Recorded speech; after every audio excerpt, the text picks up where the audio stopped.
சங்கீத புத்தகம் முதல் சங்கீதம் 2-3 ஆகிய வசனங்களை சேர்ந்து படிப்போம்.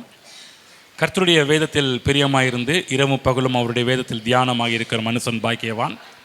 அவர் நீர்க்காலிலும் உரம நடப்பட்டு தன் காலத்தில் தன் கனியை தந்து இலை உதிராதிருக்கிற மரத்தை போல் இருப்பான். அவன் செய்வது எல்லாம் வாய்க்கும். பல வாரங்களாக நாம் கர்த்தருடைய வார்த்தையின் மகத்துவங்களை பார்த்து கொண்டு வருகிறோம். அதில் விசேஷமாக தற்பொழுது தேவனுடைய வார்த்தை நமக்கு செய்கின்ற அற்புதமான சில விஷயங்களை பார்த்து கொண்டு வருகிறோம். அதில் பார்த்த ஒரு காரியம் பார்த்திங்கன்னா, தேவனுடைய வார்த்தை எப்படி நம்முடைய வாழ்க்கையில் இருக்கிற பிரச்சனைகள் எல்லாம் அகற்றுகிறது என்று சொல்லி பேச ஆரம்பித்தோம். அதை தொடர்ந்து தேவனுடைய வார்த்தை எப்படி நம்மை அழகாக வழி நடத்துகிறது என்று சொல்லி நாம் பார்க்க ஆரம்பித்தோம். தேவன் இந்த உலகத்தில் இருக்கிற சர்வ சிருஷ்டியும் உண்டாக்கினவர், சர்வ சிருஷ்டிக்கு முந்தின பேருமானவருமாக இருக்கிறவர். எல்லாம் தேவனால் உண்டாக்கப்பட்டது. அது மட்டுமல்லாமல் சர்வத்தையும் தம்முடைய வல்லமையுள்ள வசனத்தினால் தாங்குகிற தேவனாக நம்முடைய ஆண்டவர் இருக்கிறார். சர்வத்தையும் தாங்குகிறவர். இந்த உலகத்தில் தேவன் தாங்குவதனால்தான் எல்லாம் இயங்கி கொண்டிருக்கிறது. நான் உங்களுக்கு போன வாரத்தில் காண்பித்தேன். சூரியன், சந்திரன், நாம் பார்க்கின்ற சில கோள்கள், இவைகள் எல்லாமே பார்த்திங்கன்னா அன்றைக்கு தேவன் என்ன பேசினாரோ அதன்படி தான் இன்றைக்கும் இயங்கி கொண்டிருக்கிறது. ஒரு நாளும் அவைகள் தன்னுடைய கோட்டில் செல்வதற்கு அவைகள் தயங்குவதில்லை, தடுமாறுவதும் கிடையாது. சரியாக அவைகள் இயங்கி கொண்டிருக்கிறது. அன்றைக்கு பேசின வார்த்தை தான் இன்றைக்கும் அந்த வார்த்தையின்படியே சர்வ சிருஷ்டியும் சகல கோள்களும் எல்லாமே இயற்கைகள் எல்லாமே தேவனுடைய வார்த்தைக்கு அடிபணிந்து கீழ்ப்படிந்து அவருடைய நடத்துதலின்படியே எல்லாம் இயங்கி கொண்டிருக்கிறது. அப்படிப்பட்ட தேவன் நம்மோடு கூட இருக்கிறார், வழி நடத்துகிற தேவன். இன்றைக்கும் அவருடைய வார்த்தையினால் நம்மை தாங்குகிற கர்த்தராக நம்முடைய தேவன் இன்றைக்கும் நமக்கு இருக்கின்றார். ஆகவே நம்முடைய வாயின் வார்த்தைகள் தேவனுடைய சமூகத்தில் பிரீதியாக இருக்க வேண்டும் என்று சொல்லி பார்க்க ஆரம்பித்தோம். சங்கீதக்காரன் கூட ஒரு இடத்துல சொல்கிறாரு, கர்த்தாவே என் வாய்க்கு காவல் வையும், என் உதடுகளின் வாசல்களை காத்துக்கொள்ளும். இந்த வாழ்வை தேவனுடைய வார்த்தைக்கு அர்ப்பணிக்க வேண்டும். தேவனுடைய வார்த்தை தான் நம்முடைய வாழ்க்கையின் பங்காக இருக்க வேண்டும். தேவனுடைய வார்த்தையை மனதில் கொண்டு போய் வைக்க வேண்டும், இருதயத்தில் கொண்டு போய் வைக்க வேண்டும், வாயில் கொண்டு போய் வைக்க வேண்டும். நிறைய ப்ராசஸ் இருக்குது, நிறைய வேலை இருக்குது. கிறிஸ்தவ வாழ்வு என்று சொன்னால் ஏதோ ஞாயிற்றுக்கிழமை ஏதோ 2 மணி நேரம் வந்துட்டு போகிற ஒரு வாழ்வு மட்டும் கிடையாது. நம்ம நினச்சிட்டு இருக்கிறோம் பொதுவாகவே கிறிஸ்தவ வாழ்வுனாலே ஞாயிற்றுக்கிழமை மாஸ்க்கு போயிட்டு வந்துடணும், பூசைக்கு போயிட்டு வந்துடணும், அட்டன் பண்ணிட்டு வந்துடணும், அவ்வளோதான் வேலை முடிஞ்சிருச்சு நம்ம நினச்சிட்டு இருக்கிறோம். கிடையாது. அதெல்லாம் பாரம்பரியமாக செய்கின்ற சில விஷயங்கள். அதில் ஒரு ஜீவனும் இல்லை. ஆனால் எங்கே ஜீவன் இருக்குது என்று சொன்னால், தேவனுடைய எந்த அளவுக்கு ஆலயத்துக்கு வந்து தேவனுடைய வார்த்தையை கேட்டு அதை உள்வாங்கி நம்முடைய இருதயத்திலும் மனதிலும் நம்முடைய வாயிலும் தேவனுடைய வசனத்தை வைக்கும்போது அது நமக்கு பெருத்த லாபத்தை கொடுக்கக்கூடிய ஒன்றாக அவைகள் இருக்கின்றது. ஆகவேதான் தேவனுடைய வார்த்தையை முதலாவது கேட்க வேண்டும், படிக்க வேண்டும், தியானிக்க வேண்டும். இந்த சங்கீதத்தில் கூட படித்தோல்லையா, இரவும் பகலும் அதில் தியானமாக இருக்கிற மனுஷன் பாக்கியவான் என்று நாம் பார்க்கிறோம். பாக்கியவான் என்று சொன்னால் என்ன என்று சொன்னால் ஆசீர்வதிக்கப்பட்ட மனிதன் என்று அர்த்தம். ஆகவே நம்முடைய நாவை நம்முடைய வார்த்தையின் கண்ட்ரோலுக்குள்ளே நம்முடைய நாக்கை கொண்டு போக வேண்டும். ஏனென்று சொன்னால் நம்முடைய நாவு எந்த அளவுக்கு சரியாக இருக்கின்றதோ அந்த அளவுக்கு நம்முடைய வாழ்வும் சரியாக சீராக இருக்கும் என்பதை பற்றி தான் வேதம் அதிகமாக நமக்கு போதிக்க ஆரம்பிக்கின்றது. இப்போ இந்த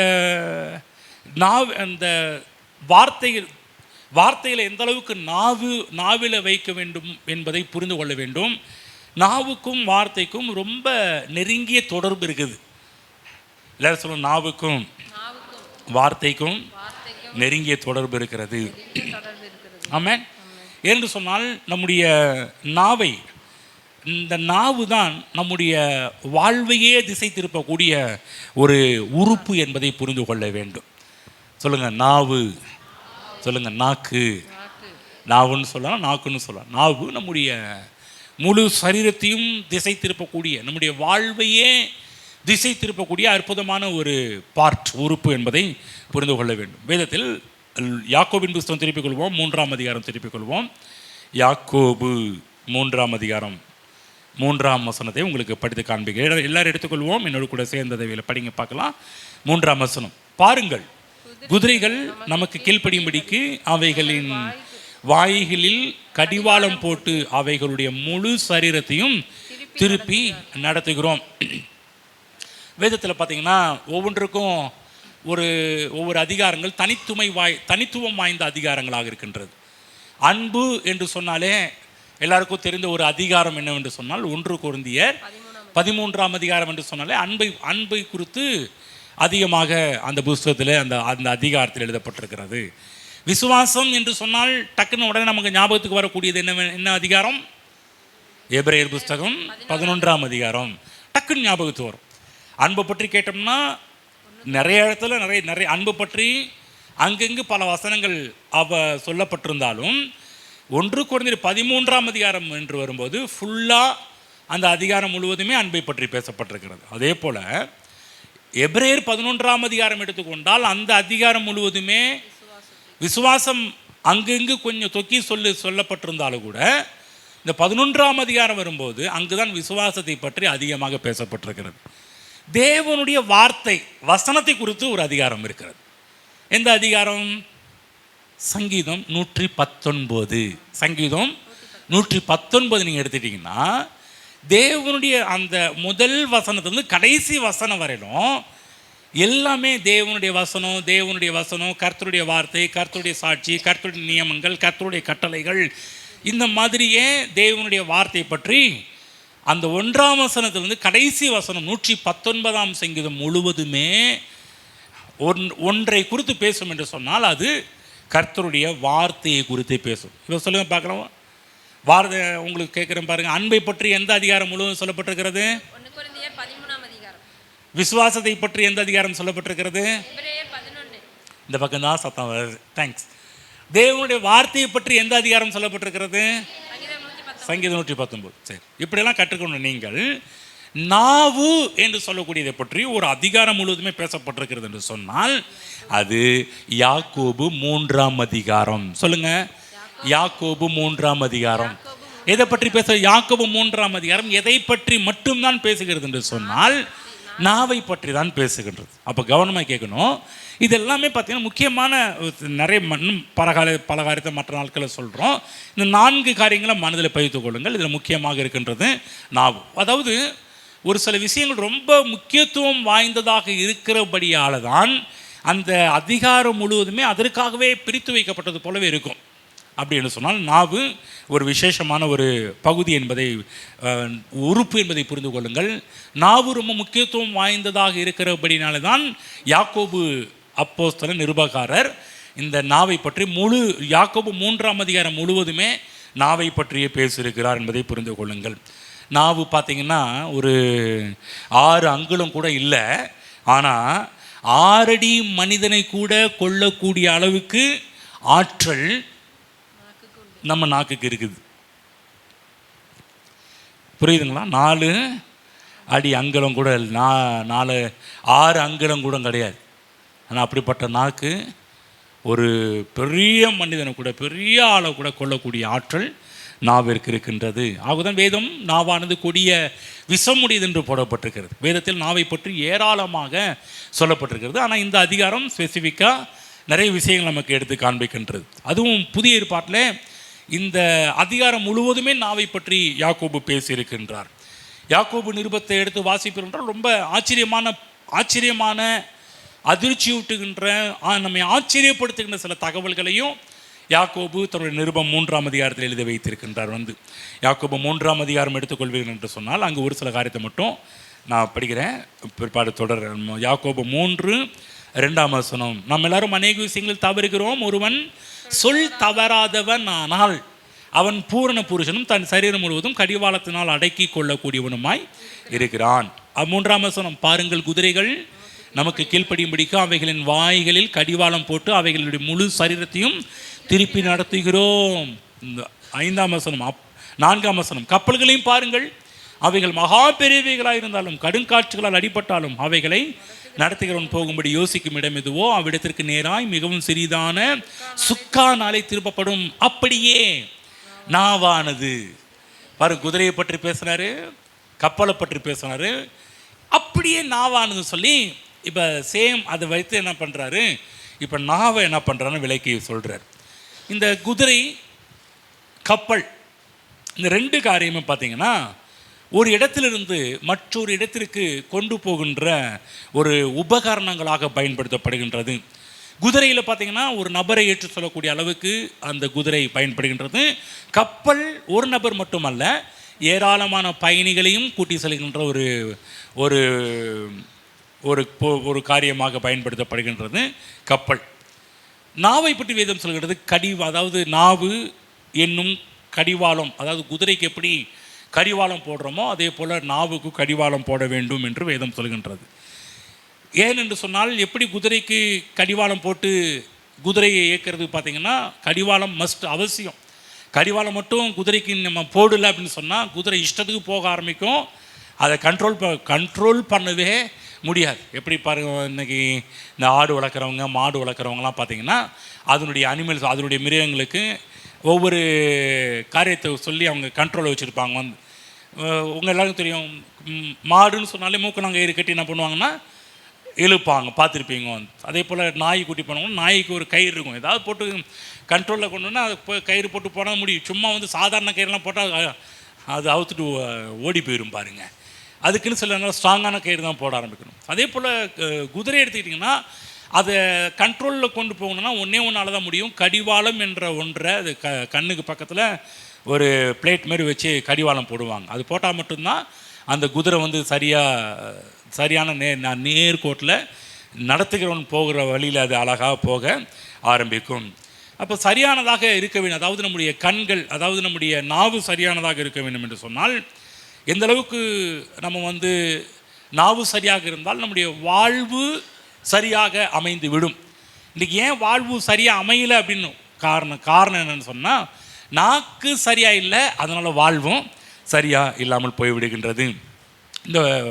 இந்த உலக வாழ்க்கை நேர்கோட்டில் செல்ல வேண்டும் என்று சொன்னால், நாம் விரும்புவது போல நம்முடைய வாழ்க்கையை கொண்டு செல்ல வேண்டும் என்று சொன்னாலும், நம்முடைய வாழ்வை, நம்முடைய நாவை எந்த அளவுக்கு நாம் சரியாக பயன்படுத்துகின்றோமோ அந்த அளவுக்கு தான் நம்முடைய வாழ்வு நன்றாக இருக்கும். நாம் விரும்பிய ஒரு வாழ்வுக்கு நேராக நம்முடைய வாழ்வு செல்ல ஆரம்பிக்கும். இந்த குதிரைக்கு கடிவாளம் எப்படியோ அப்படியே மனிதனுக்கு நாவு இருக்கிறது. நாவு ரொம்ப ரொம்ப முக்கியம். நன்றாக நீங்கள் கவனித்து பார்ப்பீங்கன்னு சொன்னால், குதிரை செல்லும்போது கடிவாளத்தை வச்சு தான் திருப்புவாங்க, டைரெக்ஷனை திருப்பி விடுவாங்க. அதே இல்லைன்னா அது வேறு மாதிரி போக ஆரம்பிச்சிடும். அதே போல் தான் நம்முடைய வாழ்வை நாம் நன்றாக கொண்டு செல்ல வேண்டும் என்று சொன்னால், நம்முடைய நாவை நாம் இயக்குகின்ற முறைகளை கற்று வைத்திருக்க வேண்டும். நம்முடைய நாவை கண்ணாப்பின்னு பேசக்கூடாது. நான் சொன்னேன், கண்டதை பேசுகிறதுக்கு நாவை தேவன் நம்ம கொடுக்கல. இதை தான் பேசணும், இப்படி தான் பேசணும் என்பதை தேவன் நமக்கு வைத்திருக்கிறார். அதன்படி தான் நம்ம பேச ஆரம்பிக்கும் போது வாழ்வு சிறப்படைய ஆரம்பிக்கும். ஆகவே இன்றைக்கு நிறைய நேரத்தில் பார்த்திங்கன்னா, இன்றைக்கு நம்முடைய வாழ்வு பார்த்திங்கன்னா சீர்கெட்டதாக போகிறதுக்கு காரணமும் நம்முடைய நாவை நம்ம தப்பான வழியில் திசை திருப்புவதனால தான். ஆகவே நம்முடைய நாவை எந்த அளவுக்கு நாம் சரியான விதத்தில் நாம் கொண்டு போகின்றோமோ அந்த அளவுக்கு நம்முடைய வாழ்வு நல்லா இருக்கும், நம்முடைய வாழ்க்கை சிறப்பாக இருக்கும். அன்றைக்கு நேரத்தில் நம்ம என்ன பண்ணுறோன்னா, நாவை தவறாக, இன்றைக்கி நிறைய விசுவாசிங்க தேவன் கொடுத்த இந்த நாவை தவறாகவே பயன்படுத்திட்டு இருக்கிறோம். ஒரு உதாரணம் சொல்கிறோம், பார்த்தீங்களா? உதாரணம் சொல்கிறோம், கொஞ்சம் கேளுங்க. இந்த நாவை நம்ம இஷ்டத்துக்கு பயன்படுத்துறதுனால தான் இன்றைக்கி நிறைய பிரச்சனைகளை நாம் சந்தித்து கொண்டிருக்கிறோம். ஆகவேதான் இந்த நாவிலே தேவனுடைய வார்த்தையை நாம் வைத்திருப்போம் என்று சொன்னால் அது நமக்கு நல்ல வாழ்வு கொடுக்கும். தேவனுடைய வார்த்தை இல்லாமல் இந்த நாவில் தேவையில்லாததெல்லாம் நம்முடைய இந்த நாவில் கொண்டு போய் வைப்போம் என்று சொன்னால் அது நம்முடைய வாழ்வை சீரழித்து விடும். பாருங்கள், ஒரு உதாரணம் சொல்ல போனால், நீ சில பேர் பாருங்கள் நாவை எப்படி திசை திருப்புறாங்கன்னா, இந்த மழை காலம் வந்துட்டாலே எல்லோரும் சொல்கிற ஒரு வாயின் வார்த்தைகள் எப்படி திசை திருப்புவாங்க? மழை காலம் வந்தாலே சளி பிடிக்குங்க, பார்த்துருக்கீங்களா? இந்த வார்த்தை கேட்டுறீங்களா? வெயில் காலம் வந்தாலே மாங்காய் தின்னாலே சூடுங்க. அதாவது நாவு தான் நம்ம அந்தந்த சீசனுக்கு தகுந்த மாதிரி நம்ம என்ன பண்ணணும், நம்மளுடைய நாவை திசை திருப்ப ஆரம்பித்து விடுகின்றோம். சில சொல்லுவாங்க, இந்த வருஷம் வந்தாலே இந்த வியாதி வந்துருங்க. அது வருதோ வரலையோ, நம்ம என்ன பண்ணுறோம், நம்மளுடைய நாவால் எல்லாவற்றையும் இன்வைட் பண்ணுறோம், நாவால் அழைப்பு கொடுக்குறோம். மழை வந்தாலே சளி பிடிக்குன்னு சொல்லி நான் யாருக்கு கட்டளை கொடுக்குறோம், யாருக்கு கமாண்ட் விடுறோம்னா நம்ம நாவுக்கு கமாண்ட் கொடுக்குறோம். சாக்லேட் சாப்பிட்டாலே மூக்கில் ஒழுவுங்க அதாவது சாக்லேட் சாப்பிட்டா எல்லாருக்குமே மூக்கில் உழுவுறது கிடையாது. பார்த்துருக்கீங்களா? நம்ம என்ன பண்ணுறோம், ஒரு கமாண்டை நம்முடைய நாவின் மூலமாக நம்முடைய சரீரத்துக்கு அனுப்ப ஆரம்பிக்கிறோம். இந்த நாவு என்ன சொல்லுதோ, நாவு சொல்கிறபடி முழு சரீரமும் இயக்கப்படுகின்றது. மழை வந்தால் சளி பிடிக்கும்ன்றதை நம்ம நாவின் மூலமாக நம்ம மூளைக்கு கமாண்டு கட்டளை கொடுக்கின்றோம். இந்த மூளை என்ன பண்ணுதுன்னா, சளி பிடிக்கக்கூடிய எல்லா விதமான காரணிகளையும் நம்முடைய சரீரத்தில் உருவாக்குகின்ற ஒன்றாக மாறிவிடுகின்றது. பக்கத்தில் இருக்கிறவங்க புரிஞ்சிச்சிங்களா? அதாவது புரியுதா என்ன சொல்கிறேன்னு?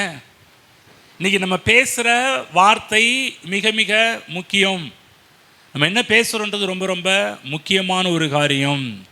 அப்படிங்கிற இடத்துல பார்த்திங்கன்னா, நம்ம தேவனுடைய வசனத்தின்படி நாம் பேசாமல் இந்த உலக வழக்கத்தின்படி நாம் ஏராளமான காரியத்தை பேச ஆரம்பிச்சிடும். இன்றைக்கு நம்ம பேசுகிற எல்லாமே எங்கேருந்து நம்ம கற்றுக்கொண்டோம் தெரியுங்களா? எல்லாமே உலகத்திலிருந்து கற்றுக்கொண்ட வார்த்தைகளை நம்ம இன்றைக்கி பேசிகிட்டு இருக்கிறோம். பக்கத்தில் சொல்லுங்கள், இன்றைக்கி நீங்கள் பேசுகிறது எல்லாமே எங்கேருந்து கற்றுக்கிட்டீங்க தெரியுங்களா? உலகத்திலிருந்து கற்றுக்கொண்டவைகள். நீங்கள் ஒன்றும் இல்லை, நீங்கள் கூட்டி கழித்து பார்த்தீங்கன்னா கொஞ்சம் எவ்வளோ வார்த்தைகள், இந்த வார்த்தைகளெல்லாம் கொஞ்சம் கணக்கிட்டு எவ்வளோ வார்த்தைகள் இந்த உலகத்திலிருந்து எனக்கு கற்றுக் கொடுத்த காரியங்கள், இல்லை தேவனுடைய வார்த்தையிலிருந்து நான் கற்றுக்கொண்ட காரியங்கள், எந்த அளவுக்கு தேவனுடைய வார்த்தையிலிருந்து எவ்வளோ வார்த்தைகளை பேசுகிறீர்கள், அல்லது உங்கள் கூட இருக்கிறவங்க நண்பர்கள், உறவினர்கள், கூட வேலை செய்கிறவங்க, இவங்கெல்லாம் பேசுகிற வார்த்தைகள், அந்த வார்த்தைகளும் கணக்கிட்டுக்குங்க. தேவனுடைய வார்த்தையை கணக்கிட்டுக்குங்க. கணக்கிட்டு பார்த்தீங்கன்னா எவ்வளவு வார்த்தைகளை நாம் தேவனுடைய வார்த்தையிலிருந்து பேசுகிறோம், அல்லது எவ்வளவு வார்த்தைகளை உலகத்திலிருந்து எடுத்து பேசுகிறோம் என்பதை சற்று சிந்தித்து பார்க்க நான் உங்களுக்கு நேரத்தையும் நாட்களையும் கொடுக்கின்றேன். எவ்வளோ பேசுகிறோம், எவ்வளோ வார்த்தைகள். சொல்லப்போனால் திரும்ப சொல்கிறேன், இன்றைக்கி நம்ம பேசுகிற 90% வார்த்தைகள் இந்த உலகத்திலிருந்து நாம் கற்றுக்கொண்ட வார்த்தைகளை தான் நாம் அதிகமாக பேசிக்கொண்டு இருக்கிறோம். புரிஞ்சுச்சா? புரியுதா என்ன சொல்கிறேன்னு? 90% வார்த்தைகள் எல்லாமே யார்கிட்ட, யார் உங்களுக்கு கற்றுக் கொடுத்தா? எல்லாம் உலகத்திலிருந்து. உலகத்தில் நம்ம கூட இருக்கிற எல்லா ஆட்கள் பேசின அந்த வார்த்தையை தான் நம்ம ரிப்பீட் பண்ணுறோம், ரிஃப்ளெக்ட் பண்ணுறோம் என்பதை புரிந்து கொள்ள வேண்டும். ஆகவே நன்றாக புரிந்து கொள்ளுங்கள், நம்ம எதற்காக அழைக்கப்பட்டிருக்கிறோம் என்று சொன்னால், தேவனுடைய வார்த்தையை பேசுவதற்காக நாம் அழைக்கப்பட்டிருக்கிறோம். கடவுளுடைய வார்த்தையை பேசுவதற்காக நாம் அழைக்கப்பட்டிருக்கிறோம்.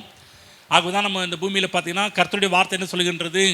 வியாதி நேரத்தில், பாடுகிற நேரத்தில், உபத்திரவத்தின் நேரத்தில் நம்ம பேச வேண்டும், கர்த்தர் என் பரிகாரியாக இருக்கிறார் என்று உங்கள் நாவை திறந்து பேசும்போது நாவிலிருந்து சொல்லணும், கர்த்தர் என் பரிகாரி, அவருக்குள் நான் ஆரோக்கியமாக இருக்கிறேன், அவருடைய தழும்புகளால் நான் குணமானேன், சுகமானேன் என்று சொல்லக்கூடிய இப்படிப்பட்ட வார்த்தைகளை நம்ம பேசும்போது நம்முடைய சரீரம் என்ன பண்ண ஆரம்பிக்கிறது சொன்னால், தேவனுடைய சித்தத்துக்கு இசைந்து நேர்கோட்டில் செல்ல ஆரம்பிக்கின்றது. புரிஞ்சுச்சா?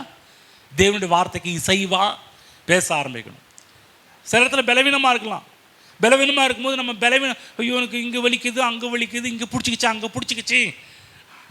அதாவது நீங்கள் சொல்கிறதெல்லாம் உண்மை தான். நான் என்ன சொல்கிறேன், நீங்கள் சொல்கிறது உண்மையை விட சத்தியத்தை நீங்கள் சொல்ல வேண்டும் என்று விரும்புகிறேன். உண்மை வேறு, சத்தியம் வேறு. சொல்லுங்கள் பக்கத்தில், உண்மை வேறு, சத்தியம் வேறு. உண்மை என்ன? நீங்கள் இங்கே வலிக்குது, அங்கே வலிக்குது, முழங்கால் வலிக்குது, கால் வலிக்குதுன்றது உண்மை. உண்மையா? அட உண்மையா? உண்மை இல்லைங்களா? உங்களுக்கு தேவை இருக்குது, உண்மையா? உண்மை. கடன் இருக்குது, உண்மையா? உண்மை. இந்த உலகத்தில் சில காரியத்தெல்லாம் வச்சு பேசும்போது உண்மையை, சிலது உண்மையை பேசுகிறோம். ஆனால் நீங்கள் உண்மையை பேசுகின்ற ஆட்களாக இருப்பதை விட சத்தியத்தை பேசுகின்ற ஆட்களாக இருக்க வேண்டும் என்று கர்த்தர் விரும்புகிறார், நானும் விரும்புகிறேன். உண்மைகள் சில நேரத்தில் மாறலாம், சத்தியம் மாறவே மாறாது. புரியுதுங்களா? சொல்லுங்கள், உண்மை மாறும், சத்தியம் மாறாது. சத்தியம் என்பது என்ன? தேவனுடைய வார்த்தை. உண்மை சில நேரத்தில் நீங்கள் தலை வலிக்குது, கை வலிக்குது, கால் வலிக்குது, வயிறு வலிக்குது, காய்ச்ச வர மாதிரி இருக்குது, எல்லாம் நீங்கள் சொல்கிறதுல உண்மைதான், பொய் இல்லை. ஆனால் நாங்கள் என்ன சொல்ல வரோம்னா, உண்மையை பேசுவதை விட சத்தியத்தை பேச கற்றுக்கொள்ளுங்கள். உண்மை மாறும், சத்தியம் மாறவே மாறாது. தேவன் சொல்லிய வார்த்தைகள் ஒரு நாளும் மாறவே மாறாது. ஆகவே தேவ பிள்ளைகளே, தேவனுடைய வார்த்தையை பேச கற்றுக்கொள்ளுங்கள். தேவனுடைய வார்த்தையை உங்கள் நாவில் உச்சரிக்க பழகுங்கள். தேவனுடைய வார்த்தை இருக்கும்போது அதையே பேசுங்க. ஆகவே தான் உங்களுக்கு அடிக்கடி கிளிப்பிள்ளைக்கு சொல்கிற மாதிரி சொல்கிறோம், பைபிளை படிங்க, பைபிளை படிங்க, பைபிளை படிங்க. ஏன் திரும்ப திரும்ப சொல்லிட்டு இருக்கிறோம்? சில பேருக்குலாம் இன்னும் கஷ்டமாக தான் இருக்கும். என்னங்க உங்களுக்கு இதை விட்டால் வேறு எதுவும் சொல்ல மாட்டாங்களா? இப்போ பதில் பைபிளை படி, பைபிளை படின்னு சொல்கிறாங்களேன்னு. எதுக்கு பைபிளை படிக்கணும்னு சொல்கிறோம்? எந்த அளவுக்கு வேதத்தை நீங்கள் படிக்கிறீர்களோ அந்த அளவுக்கு அது உங்கள் மனதில் கொண்டு போய் பதிய ஆரம்பிக்கும். பதிய ஆரம்பிக்கும் போது நடக்கின்ற விஷயம், நீங்கள் சத்தியத்துக்கு நேராக உங்களுடைய வாழ்வை திருப்ப ஆரம்பிச்சிருவீங்க. ஆகவே உண்மை சில இடத்துல மாறும், சத்தியம் மாறவே மாறாது. சத்தியம் என்பது என்ன? தேவன் சொன்ன விஷயங்கள். தேவன் சொன்ன விஷயங்கள் மாறவே மாறாது. வானமும் பூமியும் ஒளிந்து போனாலும் என் வார்த்தையோ ஒளிந்து போவது இல்லை என்று நமது ஆண்டவர் இயேசு வேதத்தில் சொல்லி வைத்திருக்கிறார். தேவனுடைய வார்த்தைகள் ஒளிந்து போகாது. உண்மைகள் ஒளிந்து போகலாம், தேவனுடைய வார்த்தைகள் ஒரு நாளும் ஒளிந்து போகாது. ஆகவே அநேக நேரத்தில் நம்ம பேசுகின்ற வார்த்தைகள் நம்முடைய வாழ்விலே தீர்க்க தரிசனமாகவே அமைந்து விடுகின்றது. சில நேரத்தில் நம்ம என்ன பண்ணுறோன்னா, இவங்கள்ட்ட போய் தீர்க்க தரிசனம் கேட்டுவாங்க, இவங்கள்ட்ட போய் ஏதாவது கேட்டு வரலாங்களா, அவங்க ஏதாவது சொல்கிறாங்களா, இவங்க ஏதாவது சொல்கிறாங்களா. அநேக நேரத்தில் நம்ம என்ன பண்ணுறோம்னா, குறி கேட்கறதுக்கு பழகி வச்சுருக்கிறோம். ஹலோ, எதுக்கு பழகி வச்சுருக்கிறோம்? குறி கேட்க பழகி வச்சுருக்கிறோம். அவங்கள்ட்ட போய் கேட்கலாம், இவங்கள்ட்ட போய் கேட்கலாம், அவங்க என்ன சொல்கிறாங்க, இவங்க என்ன சொல்கிறாங்க, அந்த மாதிரி நம்ம வாழ்க்கையை பழகி வச்சுருக்கிறோம். ஆனால் நான் என்ன சொல்கிறேன், நீங்கள் தேவனுடைய வார்த்தையை பேசுவதே தீர்க்க தரிசனம் தான்.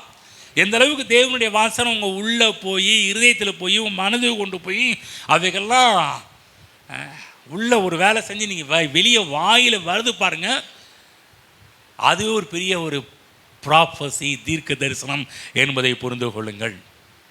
நீங்கள் சொன்ன வார்த்தைகள் உங்களுக்கு நடக்க ஆரம்பிக்கும். உங்கள் எதிர்காலத்தை நிர்ணயிப்பதாகவே நீங்கள் பேசுகிற வார்த்தைகள் அமைந்து விடும். சொல்லட்டுங்களா? உங்கள் எதிர்காலத்தை நிர்ணயிக்கக்கூடியதே நீங்கள் பேசுகிற வார்த்தைகள் தான். பக்கம் சொல்லுங்கள். உங்கள் எதிர்காலத்தை நிர்ணயிக்கக்கூடியது நீங்கள் பேசுகிற வார்த்தைகள். பக்கத்தில் புரிஞ்சுச்சான்னு கேளுங்க. என்னமோ நிர்ணயம்லாம் சொல்கிறாரு, புது புது கெட்ட வார்த்தையெல்லாம் பேசுகிறாரு. இல்லை, இதெல்லாம் தமிழில் சொல்லப்பட்ட தூய வார்த்தைகள், நல்ல வார்த்தைகள், நிர்ணயம்.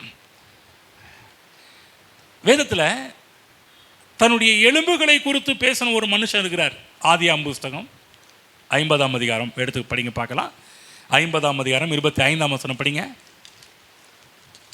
ஆதியாகமம் 50:25 யோசேப்பு என்பவர், யோசேப்பு எப்ராயிமுக்கு பிறந்த 3ஆம் தலைமுறை பிள்ளை.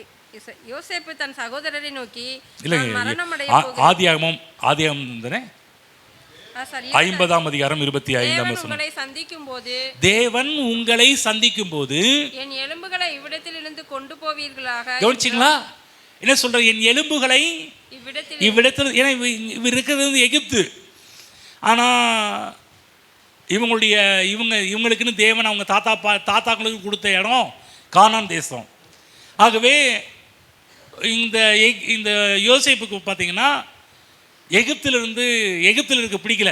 ஆகவே தான் சொல்கிறாரு, நான் கிளம்ப, நம்ம ஒரு நாள் வரும், நம்ம பூர்வீகத்துக்கு போவோம், கானானுக்கு போகும்போது என்ன சொல்கிறாருன்னா, என் எலும்புகளை இவ்விடத்திலிருந்து கொண்டு போவீர்களாக என்றும் சொல்லி யோசேப்பு இஸ்ரவேல் புத்திரரிடத்தில் ஆணையிடுவித்து கொண்டார். கட்டளையாவே பேசுகிறார். இன்னொரு வசனம் படிங்க. யாத்திராகமம் 13ஆம் அதிகாரம் 19ஆம் வசனம் படிங்க பார்க்கலாம். யாத்திராகமம் அடுத்த புஸ்தகம் 13:19. மோசே தன்னோடு கூட யோசேப்பின் எலும்புகளை எடுத்துக்கொண்டு இப்போ மோசே என்ன பண்றாரு? மோசே 13:19 என்ன பண்றாரு?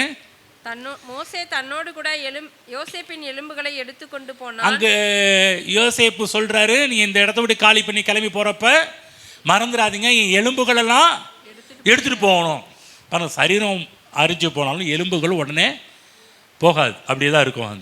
ஆகவே தான் யோசேப்பு சொன்னார், நீங்கள் இந்த இடத்த விட்டு காலி பண்ணி போகும்போது என்னுடைய எலும்புகளெல்லாம் எடுத்துகிட்டு போகணும். சொன்னது மாதிரியே மோசே என்ன பண்ணுறாரு? படிங்க. மோசே தன்னோடு கூட யோசேப்பின் எலும்புகளை எடுத்துக்கொண்டு போனான்.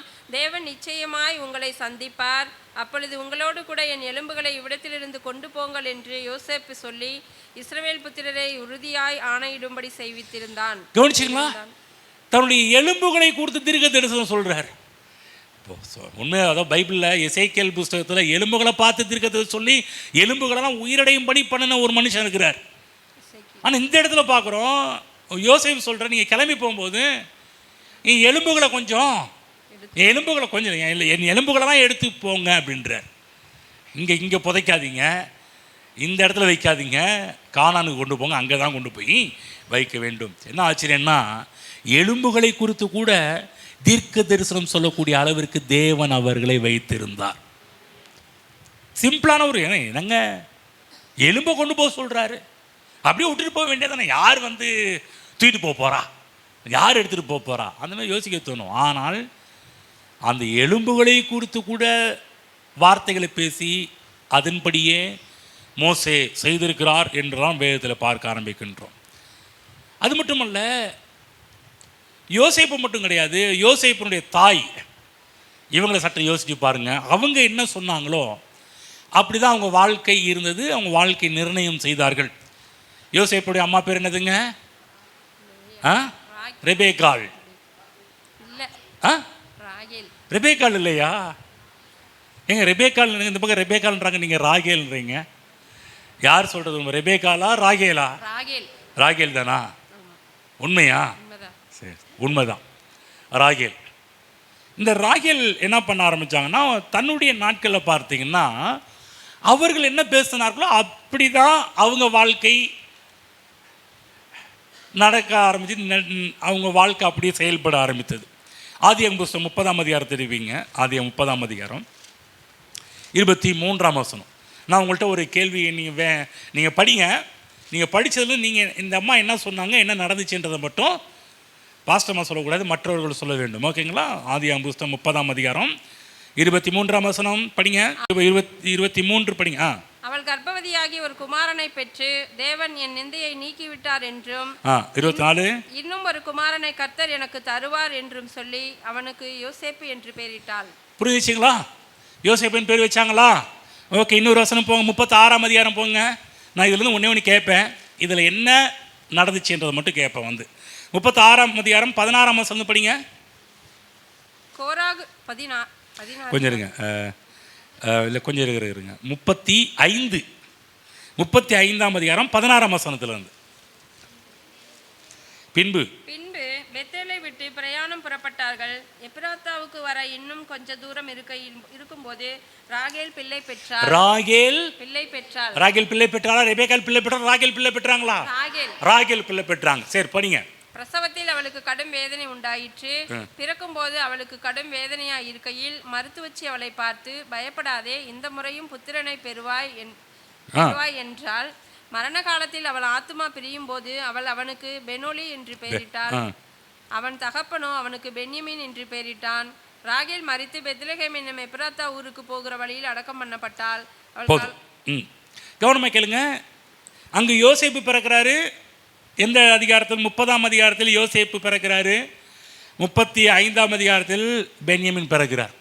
இந்த இடத்துல ராகேல் ஒரு வார்த்தையை சொன்னாங்க. இந்த ராகேல் சொன்னபடி நடந்துச்சு. என்ன சொன்னார்கள்? எனக்கு இன்னொரு பிள்ளை பிறக்கும்னு சொன்னாங்க. மரணம் வரும் என்று சொன்னார்களா? அடுத்த திரும்ப ஒரு பையன் பிறப்பான்னு சொன்னாங்களா? ஆத்மா பிரியும் போது குமாரனை பெற்றெடுப்பேன்னு சொன்னாங்களா? அப்புறம் வேற என்ன சொன்னாங்க? நிந்தையை நீக்கி விட்டார்னு சொன்னாங்களா? சரி, அப்புறம் வேற என்ன சொன்னாங்க? இல்லை, நான் இதில் முக்கியமான ஒரு பாயிண்ட்டுக்காக தான் இப்போ பேசிட்டு வரேன். நீங்கள்லாம் பைபிள் இல்லைங்களா? ஆதியாகமம் படிக்கலீங்களா? அதெல்லாம் பெண்கள் டீமுங்கய்யா, பெண்கள் படிக்கிறோம், நீங்கள் பாட்டு சொல்லுங்கள், நாங்கள் பாட்டை கேட்குறோன்ற மாதிரி உட்காந்துருக்கு. சரி, இதில் என்ன நடந்துச்சு, என்ன பேசுனாங்க, என்ன நடந்துச்சு? நீங்கள் சொன்னதெல்லாம் உண்மைதான். ஆனால் ஒரே ஒரு காரியத்தை மட்டும் நான் சொல்கிற, கவனமாக கேளுங்க, விஷயத்தை படிக்கிறேன் பாருங்கள். இந்த யோசேப்பின் தாய் பார்த்தீங்கன்னா, யோசேப்பு பிறக்கும்போதே இவங்க என்ன சொல்கிறாங்க அப்படின்னா, 23ஆம் வசனம், அவள் கர்ப்பவதியாகி ஒரு குமாரனை பெற்று தேவன் என் நிந்தையை நீக்கிவிட்டார் என்றும் இன்னும் ஒரு குமாரனை கர்த்தர் எனக்கு தருவார் என்று சொல்லி அவனுக்கு யோசேப்பு என்று பெயரிட்டான். கவனமாக கேளுங்க. ஒரே ஒரு வார்த்தையால் வந்த பிரச்சனை. என்ன பிரச்சனைன்னு சொன்னால், இந்த அம்மா என்ன பேசுனாங்க அப்படின்னு சொன்னால், திரும்ப படிக்கிறேன் 23, அவள் கர்ப்பவதியாகி எத்தனை குமாரனை பெற்று ஒரு குமாரனை பெற்றாங்களா? 24ஆம் வசனம் போங்க, அதுல படிங்க. இன்னும் ஒரு குமாரனை இவங்க என்னத்தை எதிர்பார்த்தாங்க? இன்னும் ஒரு குமாரனை. ஹலோ, இந்த அம்மா என்ன விசுவாசிச்சாங்க? இந்த அம்மா எதை தீர்க்க தரிசனம் பேசினாங்க? இந்த அம்மா எதை அறிக்கையிட்டார்கள்? இவங்க என்னத்தை எதிர்பார்த்தார்கள்? இன்னும் ஒரு குமாரனை கர்த்தனுக்கு தருவார் என்று சொல்லி அவனுக்கு யோசேப்பு என்று பெயரிட்டாள். இந்த அம்மாவுடைய விசுவாசம் எப்படிப்பட்டதாக இருந்தது? தப்பெல்லாம் கிடையாது. ஏற்கனவே யோசேப்பு பிறந்துட்டாரு, இப்போ அடுத்து பென்யமீன் பிறக்க போகிறாங்க. ஆனால் இந்த அம்மாவுடைய ராகேலுடைய எதிர்பார்ப்பு என்னன்னா, இன்னும் ஒரு குமாரன். ஒரு வேளை என்னுடைய எதிர்பார்ப்பின்படி இன்னும் ஒரு வேளை. அந்த காலகட்டத்தில்னா பிள்ளைகளை பெற்றெடுப்பதெல்லாம் ரொம்ப சர்வசாதாரணமாக எத்தனை பிள்ளைகள் வேணாலும் பெற்றெடுத்தாங்க. அவங்க சரீரத்தில் பலன் இருக்கிறவங்க நடந்த ஒரு காரியம். ஆனால் இவங்க என்ன எதிர்பார்த்த ஒரு காரியம், என்ன எதிர்பார்க்கனா, இன்னும் ஒரு குமாரனை. ஒருவேளை ராகேல் யோசேப்பு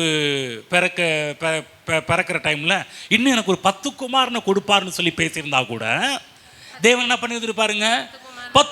10 பிள்ளைங்க பிறந்திருக்கும். இன்னும் 20 பிள்ளைங்களுக்கு எனக்கு கர்த்தர் கொடுப்பாருன்னு சொல்லி ஒருவேளை ராகேல் சொல்லியிருந்தா கூட கர்த்தர் என்ன பண்ணியிருப்பாரு? எங்க கொடுத்துருப்பாருங்க. இந்த அம்மா என்ன பேசணும் அதே மாதிரி நடந்திருக்கும். ஆனால் இந்த அம்மா என்ன விசுவாசிச்சாங்க? இன்னும் ஒரு குமாரனை தருவார். ஆகவே பென்யமீன் பிறந்த உடனே இந்த அம்மா என்ன பண்ணிட்டாங்கன்னா, இந்த அம்மாவுடைய மரணம் சம்பவித்தது. அந்த அம்மாவை பிடிச்சி கல்லறையில் அடக்கம் பண்ணினார்கள் என்று சொல்லி வேதத்தில் 35ஆம் அதிகாரத்தில் நாம் அவைகளை படிக்க ஆரம்பிக்கிறோம்.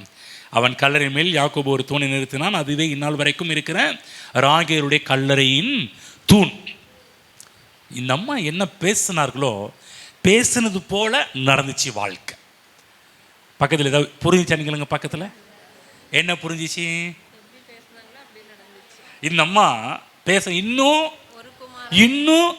நம்ம வேகத்தில் படிச்சிட்டோம். வேகத்தில் படித்ததுனால அந்த வார்த்தை நமக்கு கொஞ்சம் உள்ளே போகலை. அந்த அம்மா பேச இன்னும் ஒரு குமாரனை தருவார்னு சொல்லி யோசேப்புன்னு பேர் வைக்கிறார். நான் என்ன சொல்கிறேன், இன்னும் 10 பிள்ளையை கர்த்தர் கொடுப்பார்னு ஒரு வேளை சொல்லியிருந்தாங்கன்னா, பென்யமீன் பிறந்த உடனே அந்த அம்மா இன்னும் அடுத்த குழந்தை எத்தனை பிறக்கணும்? 8 குழந்தைக்கு வெயிட் பண்ணலாம். கர்த்தர் வெயிட் பண்ணி கர்த்தர் கொடுத்துருப்பார். ஆனால் அவங்க என்னத்தை விசுவாசிச்சாங்க, என்னத்தை பேசுனாங்க? இன்னும் ஒரு பிள்ளையை கொடுப்பார்னு சொல்லிட்டு. கவனமாக கேளுங்க. என்ன சொல்ல வரேன்னா, நம்ம பேசுகிற வார்த்தைகளுக்கு வல்லமை இருக்கிறது. நீங்கள் என்ன பேசுகிறீங்கன்றது ரொம்ப முக்கியம். நீங்கள் சும்மா சொன்னங்க, சும்மா சொன்னால் அப்படி நடந்துடுறதா? சும்மா சொன்னால் அப்படி ஆயிடுறதா? சும்மா ஏதாச்சும் பேசணும். ஒரு குமாரனை கேட்டால் ஒரு குமாரன் தான் கொடுக்கணுமா ஆண்டவருக்கு? நம்மளை அதை நம்ம கேள்வி நம்ம குசும் பிடிச்சவங்க பாருங்கள். சில இடத்துல கேள்வி கேட்போம், நம்ம ஒன்று கேட்டால் ஒன்று கொடுக்கணுமா, இன்னும் 2 கொடுத்தா அவர் குறைஞ்சி போயிடுவாரா? ஒரு தடவை செமினாரில் சாம் பாஸ்டர் ஒரு காரியம் சொல்லிட்டு இருக்கும்போது, இந்த அமெரிக்காவில் நடக்கிற சில காரியத்தை பற்றி பேசிகிட்டு இருந்தார். பேசிகிட்டு இருக்கும்போது அவர் சொன்னார், என்ன சொன்னார்னா, ஒருவேளை அங்கே அமெரிக்காவில் ஹோட்டல்லாம் போனீங்கன்னா நீங்கள் போதும்னா அப்படியே போயிடுவாங்க, அந்த பக்கம் வரவே மாட்டாங்களாம். பரிமாறும்போது சாப்பாடு பரிமாறும்போது நீங்கள் போதுன்னு மட்டும் உங்கள் வாயை திறந்து சொல்லிடக்கூடாது. ஏன் நீங்கள் சொன்னீங்கன்னா நீங்கள் திரும்ப போய் கூப்பிட்டு நீ தான் போதும் இல்லை அப்புறம் எதுக்கு அப்படி அந்த பக்கம் வரவே மாட்டாங்க. அவங்க என்னன்னா நம்மளை மாதிரி இன்னும் ஒரு கரண்டி நம்ம 10 பேர் அவங்க சார்பில் ஒரு கரண்டி போட்டுட்டாங்க. இப்போ நம்ம என்ன பண்ணுவோம்? ஏன் சார்புக்கு இன்னொரு கரண்டி நம்ம எப்போதும் என்ன பண்ணுவோம்? பாசம் மிகுதியால் என்ன பண்ணுவோம்னா, ஏன் சார்புக்கு என்ன சொல்லுவோம்? ஏன் கணக்குக்கு அப்புறம் ஏன் பங்குக்கு ஒரு கரண்டினுவோம். ஆனால் அங்கெல்லாம் பார்த்தீங்கன்னா நீ போதுன்னா போதும் அப்படியே எடுத்துகிட்டு போயிடுவாங்க. இன்னும் கொஞ்சம் இன்னும் ஒரு கரண்டி இல்லைங்க, அதெல்லாம் அங்கே வேலைக்கே ஆகாது. இதே போல தான் ஒரு குமாரன்னு பெருன் ஒரு வேலை நாங்கள் ஆண்டு இப்படி பொசுக்குன்னு பாட்டிட்டாருங்க, இன்னும் 2-3 பிள்ளைய கூட கொடுத்துருக்கலாமே, என்று நினைக்கலாம். தேவன் வார்த்தையை கனம் பண்ணுகிறவர், வார்த்தைக்கு மரியாதை கொடுக்கிறவர். நீங்கள் பேசுகிற வார்த்தைகள் உங்கள் வாழ்வில் தீர்க்க தரிசனங்களாக அமைந்துவிடும். புரியுதா? புரிஞ்சுக்கலாம். ஆகவே நீங்கள் பேசுகிற வார்த்தைகள் கனத்துக்குரிய ஒரு வார்த்தைகள். சும்மா எனக்கும் பேச தெரியும்னு சொல்லிட்டு கண்ணா பின்னான்னு பேசுகிறதுக்கு தேவன் வாயை கொடுக்கல. நீங்கள் பேசுகிற வார்த்தைகள் மிக மிக மிக மிக முக்கியமானவைகள் என்பதை புரிந்து கொள்ளுங்கள். புரியுச்சா? ஆகதான் இந்த வாயை திறந்து தயவுசெய்து சொல்கிறேன், வாயை திறந்து மட்டும் தேவையில்லாத வார்த்தைகளை பேசிவிடாதீர்கள். பைபிளில் எபேசியரில் சொல்கிறார், அதாவது பிரயோஜனமானவைகள் உண்டானால் அவைகளையே பக்தி விருத்தி உண்டாகத்தக்கதாக பேசுங்கள்னு சொல்லியிருக்கிறார். பக்தி விருத்தி உண்டாக்கத்தக்கதான வார்த்தைகள் இருக்கும் என்று சொன்னால் அவைகளையே மற்றவர்கள் பிரயோஜனப்படக்கூடிய அளவுக்கு பேசுங்கள்னு சொல்லியிருக்கிறார். நம்ம பேசுகிற வார்த்தைகள் பிரயோஜனமானதாக இருக்கணும், பக்தி விருத்திக்கு ஏதுவான வார்த்தைகளாக இருக்கணும். ஆகவே தான் போன வாரம் சொன்ன, கண்டதை பேசுகிறதுக்கு தேவன் நம்மை அழைக்கவில்லை, வார்த்தையிலிருந்து கண்டதை பேசுவதற்கு தான், இதில் பார்ப்பதை பேசுவதற்கு தான் தேவன் நம்மை அழைத்திருக்கிறார். ஒருவேளை ராகேல் 10 பிள்ளையை கொடுப்பார்னு அந்த அம்மா அப்பயே தீர்க்க தரிசனம் சொல்லியிருந்தா கூட அதே மாதிரி நடக்க ஆரம்பித்திருக்கும். இன்னும் சொல்லப்போனால் அநேக நாள் வாழ்ந்திருந்திருக்கலாம். என்ன பண்ணுறது? அந்த அம்மா என்ன பேசுனாங்க? இன்னும் ஒரு பிள்ளையை கொடுப்பாருன்னு சொல்லி பேசுனாங்க. ஆகவே தான் பென்யமீன் பிறந்த உடனே அந்த அம்மாவுக்கு மரணம் ஏற்பட ஆரம்பிச்சிச்சு.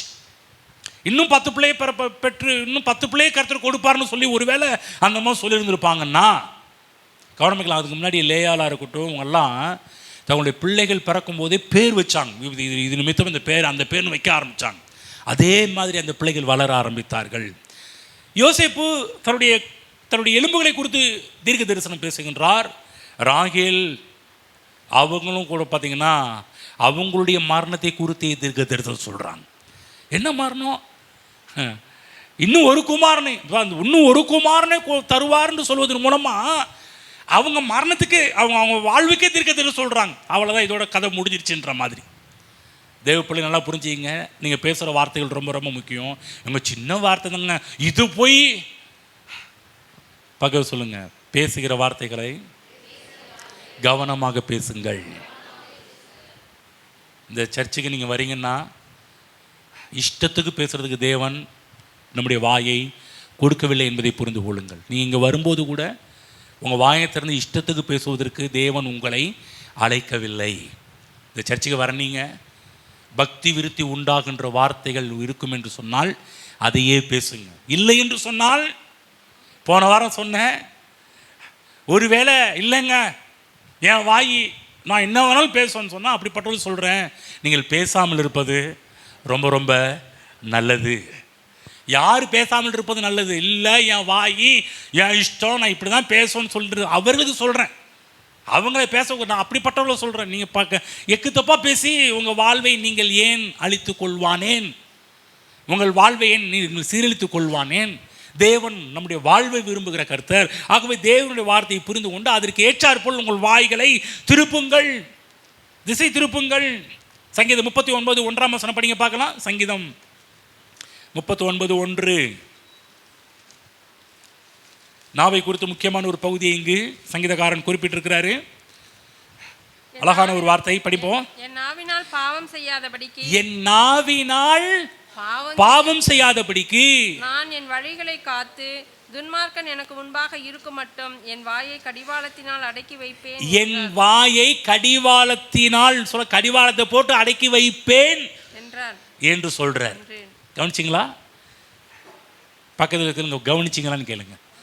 என்ன கவனிச்சிங்க? உங்க நாவை திறந்து நீங்க நாவினால் உங்களால் பாவம் செய்ய முடியும் என்பதை பற்றி சொல்றார். புரியுதா? நம்ம நாவினால பாவம் செய்ய முடியும்.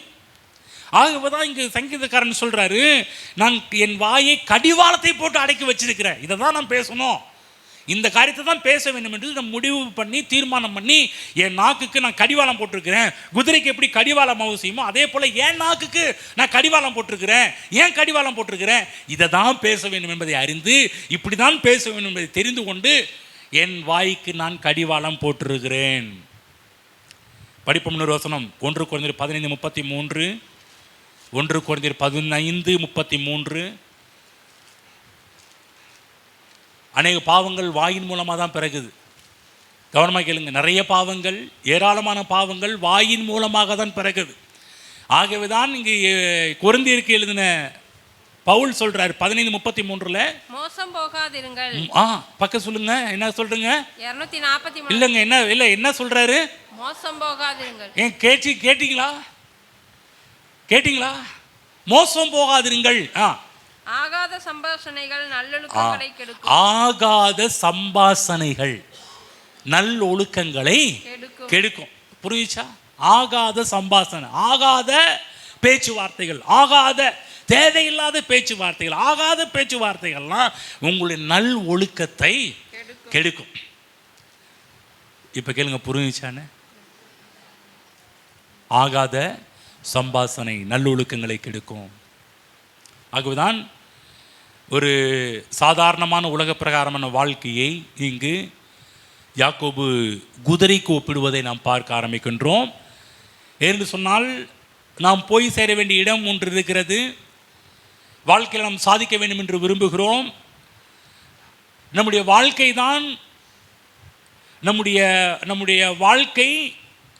வாழ்க்கையை நிர்ணயம் பண்ணுவது நாம் பேசக்கூடிய வார்த்தைகள் என்பதை மறந்துவிடக்கூடாது. புரியுதுங்களா?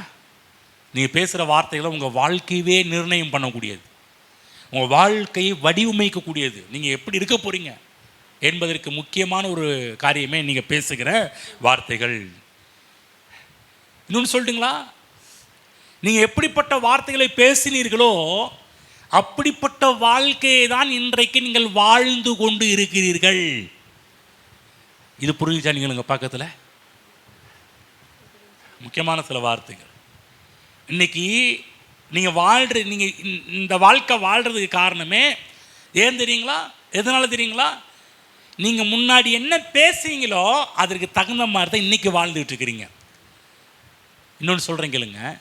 இன்னும் ஒரு வருஷமோ 2 வருஷமோ 5 வருஷத்துக்கு பிற்பாடு நீங்கள் எப்படி இருக்க போகிறீர்கள் என்பதற்கு முக்கியமான ஒரு காரியமே இன்றைக்கு நீங்கள் பேச போகிற வார்த்தைகளின் அடிப்படையில் தான் நாளைக்கோ அல்லது அடுத்த மாதமோ அல்லது அடுத்த வருஷமோ நீங்கள் நாளைக்கு எப்படி இருக்க போகிறீர்கள் என்பதை நிர்ணயம் பண்ணக்கூடியது இன்றைக்கு நீங்கள் பேசக்கூடிய வார்த்தைகள்.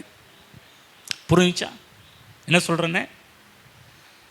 இன்னைக்கு நீங்கள் இருக்கிறதுக்கு காரணம் போன வாரமோ போன மாதமோ போன வருடமோ உங்களுக்கு இன்னிலிருந்து ஒரு 5 வருஷத்துக்கு முன்னாடி நீங்கள் என்ன பேசுனீங்களோ அதுதான் இப்போ நீங்கள் வாழ்ந்து கொண்டிருக்கிற நீங்கள். புரிஞ்சுச்சா என்ன சொல்கிறேன்னு? எங்க புரிஞ்சிச்சா? ஒரு ஆமீன்னு வரமாட்டேனுது. இன்னொன்று சொல்லிடுறேன், முன்னாடி சொன்ன அதே தான்.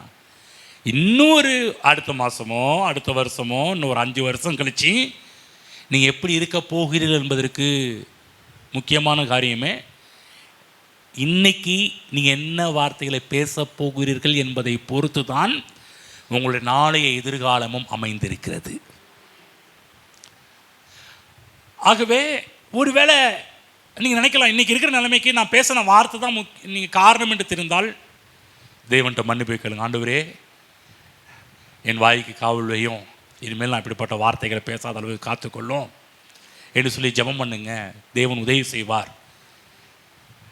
அதே போல் இனிமேல் நீங்கள் உங்கள் வாழ்க்கை எப்படி இருக்க போகிறது என்பது காரணம் இன்றைக்கி நீங்கள் பேசக்கூடிய வார்த்தைகள் தான்.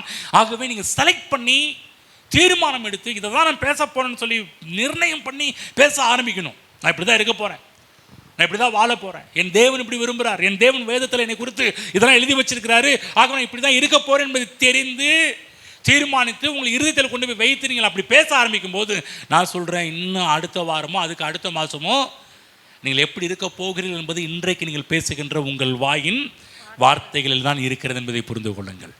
ஆகவேதான் உங்கள் வார்த்தை தான் உங்கள் எதிர்காலத்தை நிர்ணயிக்கக்கூடிய ஒரு கருவி. ஆமென். புரிஞ்சுச்சா? நீங்கள் எப்படி இன்னைக்கு இருக்கிறதுக்கு காரணம் நீங்கள் பேசுகிற வார்த்தைகள் தான். இனிமேல் நீங்கள் எப்படி இருக்க போகிறீர்கள் என்பதற்கு காரணமும் இன்னைக்கு நீங்கள் பேசுகிற வார்த்தைகள் தான். ஆக தேவ பிள்ளைகளே, நல்ல வார்த்தைகள் இருக்கும் என்று சொன்னால் அவைகளையே பேசுங்கள். பக்தி விருத்தி உண்டாகக்கூடிய வார்த்தைகள் இருக்கும் என்று சொன்னால் அவைகளையே பேச ஆரம்பியுங்கள். எப்படி குதிரையை கடிவாளத்தின் மூலம் திருப்பும் போது முழு சரீரமும் திரும்ப ஆரம்பிக்கிறதோ, நேர்கோட்டில் சொல்ல ஆரம்பிக்கிறதோ, அதே போல் தேவ பிள்ளைகளை வார்த்தையின் மூலமாக உங்களுடைய வாழ்வையும் திசை திருப்ப ஆரம்பியுங்கள். நீங்கள் பேசுகிற வார்த்தையின் மூலமாக நீங்கள் உங்கள் வார்த்தையை மாற்ற ஆரம்பிப்பீர்கள் சொன்னால் வாழ்க்கை நிச்சயமாக மாறும். எல்லாரும் சொல்ல, வார்த்தை மாறினால் வாழ்க்கை மாறும். நல்லாவே எழுதி வச்சுக்கலாம், காருக்கு பின்னாடி கூட எழுதி வச்சுக்கலாம், கண்ணாடிக்கு முன்னாடி கூட எழுதி வச்சுக்கலாம். வார்த்தை மாறுனுச்சுன்னா வாழ்க்கையே மாறும். எவ்வளோ பெரிய தீர்க்க தரிசனம் தெரியுங்களா? உங்கள் வாழ்க்கையை குறித்து தீர்க்க தரிசனம் நான் சொல்கிறேன் கேளுங்க. நீங்கள் உங்கள் வாயை திற சொல்லணும், என் வார்த்தை மாறுனுச்சுன்னா வாழ்க்கை மாறும். மாறுமா? மாறும். வார்த்தை மாறுனுச்சுன்னா நம்ம தான் வார்த்தையை மாற்றணும். அப்படியே சொன்ன கிளி பிள்ளைக்கு சொல்லி கொடுத்த மாதிரி அப்படியே போயிட்டுருக்குறோம் இல்லைங்க. ஆகுதான் பைபிளை படிங்கன்றோம், இங்கே வாங்கன்றோம், நாங்கள் சொல்கிறதும் கேளுங்கன்றோம், கேட்டதும் மனதில் கொண்டு போய் வைங்க, இருதயத்தில் கொண்டு போய் வைங்க, வாயில் கொண்டு போய் வைங்கன்னு சொல்கிறோம். ஏனென்று சொன்னால் உங்கள் வார்த்தை மாறும் என்று சொன்னால் வாழ்க்கை மாறும். அநேகர் வார்த்தையை மாற்றாத நிமித்தம்தான் வாழ்க்கையை சீரழித்து கொண்டிருக்கிறார்கள். தேவ பிள்ளைகளை நன்றாக புரிந்து கொள்ளுங்கள். உங்கள் வாயின் வார்த்தைகளை சரியாக பேச ஆரம்பியுங்கள். சரியாக பேச தெரியலனா அமைதியாக இருந்துக்குங்க, எதுவும் பேசாதீங்க. எப்போ உங்களுக்கு சரியான வார்த்தை தெரியுதோ அன்றைக்கி பேச ஆரம்பிங்க. இதெல்லாம் ஒரு பெரிய ப்ராக்டிக்கல், இதெல்லாம் ஒரு ப்ராக்டிஸ் பண்ணணும். இதெல்லாம் நீங்கள் பழக்கத்துக்கு கொண்டு வரணும். இல்லைங்க எங்களை விட்டுருங்க சார், எங்களை விட்டுருங்க பாஸ்டர், நாங்கள் கேடு கட்டு போய்க்கிறோன்னு சொல்லி விடுவீங்கன்னா அது உங்கள் பாடு. உங்கள் வாழ்வை நன்றாக இருக்க வேண்டும் என்று தேவன் விரும்புகிறார். உங்கள் வாழ்வு நன்றாக இருக்க வேண்டும் என்று நாங்களும் விரும்புகிறோம். ஆகவே இந்த வார்த்தைகள் உங்களோடு பேசி கொண்டிருக்கிறோம். உங்கள் வார்த்தை மாறும் என்று சொன்னால் உங்கள் வாழ்வு மாற ஆரம்பிக்கும். புரிஞ்சுங்களா? குதிரைக்கு எப்படி கடிவாளம் அவசியமோ அதே போல் உங்கள் நாக்குக்கும் இப்போ நான் கடிவாளம் போட்டுட்ருக்கிறேன். கடிவாளம் எதுக்கு போடுறோம்? கடிவாளத்தை போடுறோம் உங்கள் குதிரை திசை திருப்பணும்னா கடிவாளத்தை கொஞ்சம் திருப்ப, அது பார்வையை கொஞ்சம் மாற்றினா தான் அது முழு சரீரத்தை திசை திருப்ப முடியும். ஆகவே தேவ பிள்ளைகளே, நீங்கள் பேசுகிற வார்த்தைகள் ரொம்ப ரொம்ப முக்கியமான ஒரு வார்த்தைகள். ஆகவே தேவ பிள்ளைகளே, உடனே சில காரியம் மாறாது. நீங்கள் பேச பேச பேச வாழ்க்கை மாறுவதை நீங்கள் பார்க்க ஆரம்பிப்பீர்கள். புரிஞ்சுங்களா? ஒரு சில இடத்துல உடனே டக்குன்னு பேச ஆரம்பிக்கும். உடனே நல்ல வார்த்தையில் பேச முடியாது. நிறைய கெட்ட வார்த்தைலாம் பேசி பழகணுமுங்க. சில பேர்லாம் வாங்கி திறந்தாலே கெட்ட வார்த்தை தான் சில பேருக்கு வரும் பாருங்க. எங்கேருந்து தான் வரும்னு தெரியல. அவ்வளோ நாள் அமைதியாக இருப்பாங்க. அந்த அந்த டைம்னு வரும்போது அங்கேருந்து அப்படி வெடித்து வெளியே வரும் பாருங்க. அப்படியே அப்பொழுது பட்ட பொறிஞ்சு மேலே வர மாதிரி அவ்வளோ நாள் அடக்கின கெட்ட வார்த்தையெல்லாம் சில நேரத்தில் சீசன் அந்த டைமில் வரும் பாருங்கள் வெளியே. இவ்வளோ நாள் எங்கேயா வச்சுருந்தேன் இவ்வளோ வார்த்தைகள்ன்ற மாதிரி. நான் சொல்கிற தேவ பிள்ளைங்களே, அந்த வார்த்தைகளெல்லாம் குழி தோண்டி புதைச்சிருங்க. தேவனுடைய வார்த்தையை படியுங்கள், கேளுங்கள், மனதில் கொண்டு போய் வையுங்கள். நமக்கு ஒரு பெரிய வேலை இருக்குது. என்ன வேலைன்னா, தேவனுடைய வார்த்தையை மட்டும் தான் பேசுகின்ற வேலை எனக்கு உங்களுக்கும் தேவன் கொடுத்துருக்கிறார். இதை தவிர வேறு எதையும் பேச தீர்மானம் பண்ணாதீங்க, முடிவு பண்ணாதீங்க. பிசாசு நம்முடைய சில பேர் சொல்லு, வாயை கிளறாத நிறைய நேரத்தில் உங்கள் வாயை கிளறதுக்குன்னே பிசாசு பல பேரை கூட வச்சிருப்பான். ஹலோ, இருக்கிறீர்களா? நம்ம வாயை பிடுங்காதடா, அமைதியாடுறா, கிளறாதடா.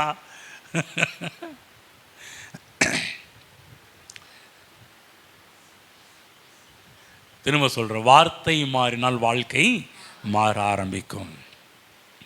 ஆகவே தேவனுடைய வசனம் எந்த அளவுக்கு தெரிந்திருக்கிறதோ அதை பொறுத்து தான் நம்முடைய நல்ல எதிர்காலம் இருக்கிற நல்ல வார்த்தைகளை பேச முடியும். இன்னும் சொல்ல போனால், எவ்வளவு வார்த்தைகள் உங்களுக்கு, தேவனுடைய வார்த்தைகள் எவ்வளவு தெரிந்திருக்கிறது உங்களுக்கு. நான் உங்களை பார்த்து ஒரு கேள்வி கேட்கிறேன், தேவனுடைய வார்த்தைகள் எவ்வளவு உங்களுக்கு தெரிந்திருக்கிறது? ஏங்க, இது எவ்வளவு தெரிந்திருக்கிறது என்பது உங்களுக்கு தெரிஞ்சாதான் உங்கள் வாயில் அவ்வளோ வார்த்தைகளை பேச முடியும். உங்களுக்கு இன்றைக்கி ஒரு டெஸ்ட்டு. என்ன டெஸ்ட்டு தெரியுங்களா? நீங்கள் போகிறதுக்கு முன்னாடி இங்கே இருக்கிற எல்லா வசனத்தையும் ஒரு டைமு 2 டைம் 3 டைமு சத்தமாக பேசிட்டு தான் போகிறீங்க. ஹலோ, இங்கே பேச சொல்லலை. சர்ச்சை முடிஞ்ச பிற்பாடு உங்கள் எல்லாருக்கும் ஒரு வேலை என்னன்னா 1 2 3 4 5 6 7 8 வசனம் இருக்குது. 8 வசனம் இருக்குது. 8 9 வசனம் கூட இருக்குது. கேலண்டரோடு சேர்த்தா கேலண்டர் மேலே இருக்கிற வசனம் 9 வசனம் இருக்குது. வெளியே இங்கே ஒரு வெளியே இன்னொரு வசனம் இருக்குதா? சரி, ஓகே. 10 வசனம் இருக்குது.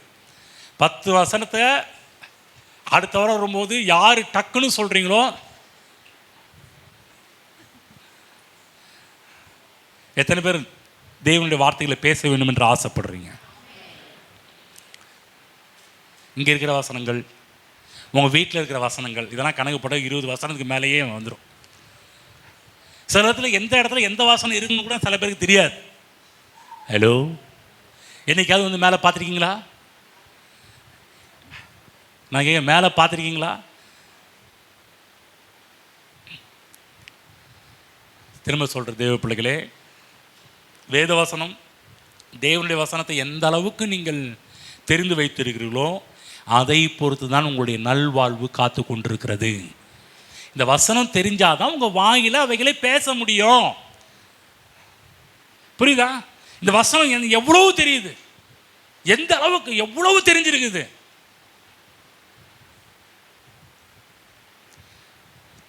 அப்போ நமக்கு வேலை இருக்குது. என்ன வேலை இருக்குது? வசனத்தை படிக்கிற வேலை இருக்குது, வசனத்தை மனதில் வைக்கிற வேலை இருக்குது, வசனத்தை இருதயத்தில் வைக்கிற வேலை இருக்குது. முக்கியமாக இந்த இருதயம் மனதில் கொண்டு போன வசனம்லாம் அடுத்தது லாஸ்ட்டில் ஃபைனல் எங்கன்னா வாயில் வைக்கிற நேரம் இருக்குது. அவைகளை பேச வேண்டும். ஏனென்று சொன்னால் எந்த அளவுக்கு உங்களுடைய நாவை தேவனுடைய வசனத்துக்கு நேராக திருப்புகிறீர்களோ உங்கள் வாழ்வு சீர்பெற ஆரம்பிக்கும், சிறப்பாக அமைய ஆரம்பிக்கும். உங்களுடைய எதிர்காலம் சூப்பராக இருக்கும். நீங்கள் இந்த வார்த்தை எந்த அளவுக்கு தெரிந்திருக்கிறதோ அந்த அளவுக்கு நீங்கள் தீர்க்க தரிசனமும் உரைக்க ஆரம்பிக்கலாம். எஸ், என் வாழ்க்கை இப்படி தான் இருக்கும். என் வாழ்க்கையில் தேவன் சொல்லிட்டாரு, என்னை பற்றி இப்படி சொல்லியிருக்கிறார், என் வாழ்க்கை இப்படி தான் இருக்கும், என் குடும்பம் இப்படி தான் இருக்கும், என் சபை இப்படி தான் இருக்கும், என் பிள்ளைங்க இப்படி தான் இருப்பார்கள். ஏன்னு சொன்னால் என் தேவன் என்னை குறித்து எழுதி வச்சிருக்கிறான், இப்படி தான் இருப்பேன். தேவனுடைய வார்த்தையை படித்து நீங்கள் சொல்லணும், நான் இப்படி தான் இருப்பேன். என் தேவன் விரும்புகிறாரு, என் தேவன் இப்படி சொல்லியிருக்கிறாரு, நான் இப்படி தான் இருப்பேன். என் சுகத்தை குறித்தும், என் பாதுகாப்பை குறித்தும், என் செழிப்பை குறித்தும், என்னுடைய வளமையை குறித்தும், என்னுடைய கொழுமையை குறித்தும், என் நீடிய வாழ்வை குறித்தும், என் பாதுகாப்பை குறித்தும், என் சமாதானத்தை குறித்தும் தேவன் என்னென்னலாம் அதில் சொல்லி வச்சிருக்கிறாரோ அப்படி தான் என் வாழ்வு இருக்கும். எழுந்து நிற்போம். ஆகவே எல்லாருக்கும் வேலை இருக்குதுங்க, பெரிய வேலை.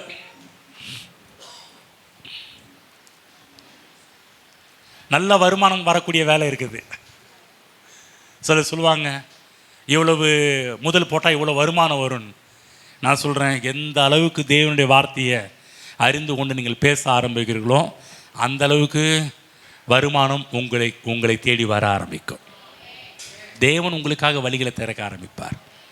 நீங்கள் இந்த காரியத்தில் கரெக்டாக பண்ணி செஞ்சு பாருங்கள், சொல்லி பாருங்கள். பைபிள் ஆண்டவர் சொன்ன மாதிரியே அவன் சொன்னபடியே ஆகும். நீங்கள் சொன்னபடி நடக்கும். குதிரையை கடிவாளத்தை போட்டு திருப்புறது போல் இன்றைக்கு நானும் உங்கள்கிட்ட பேசிட்டு இருக்கிறேன். உங்கள் நாவை தேவனுடைய வார்த்தையினால் கடிவாளம் போட்டு தேவனுடைய வார்த்தையில் உங்களை பற்றி, உங்களுடைய குடும்பங்களை குறித்து, உங்கள் வேலையை குறித்து, நம்முடைய நாட்டை குறித்து, நாம் இருக்கிற ஏரியாவை குறித்து தேவன் என்னவெல்லாம் சொல்லியிருக்கிறாரோ அதற்கு நேராக உங்கள் நாவை திருப்ப பழகுங்கள், பிரயாசமிடுங்கள், தீர்மானம் பண்ணணும். தேவனுடைய வார்த்தை தவிர வேறு ஒன்றையும் என் வாயில் பேச மாட்டேன் என்று தீர்மானம் எடுங்கள். கரங்களை உயர்த்தி நன்றி செலுத்துவோம். ஸ்தோத்திரம் பிதாவே, இன்றைக்கு நீர் எங்களோடு பேச நம்முடைய வார்த்தைகளுக்கு நன்றி செலுத்துகிறோம். எங்கள் கண்களை திறந்திருவதற்காக நன்றி செலுத்துகிறோம். ஓ, எங்களுடைய எதிர்காலம் எங்கள் வாயில் இருப்பதற்காக நன்றி செலுத்துகிறோம். எங்கள் நாவில் இருப்பதற்காக நன்றி செலுத்துகிறோம். நாவின் வார்த்தைகள் எவ்வளவு அவசியம் என்பதை புரிந்து கொண்டோம். ஆண்டவரே, ஒரு அதிகாரத்தை இதற்காகவே எழுதி வைத்திருக்கிறதற்காக உமக்கு நன்றி.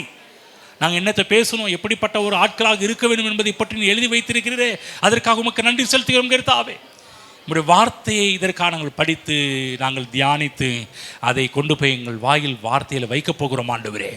ஹல்லேலூயா, ஹல்லேலூயா. ஸ்தோத்திரம் ஆண்டவரே, ஸ்தோத்திரம் ஆண்டவரே. அவன் சொன்னபடியே ஆகும் என்று சொன்னீரே.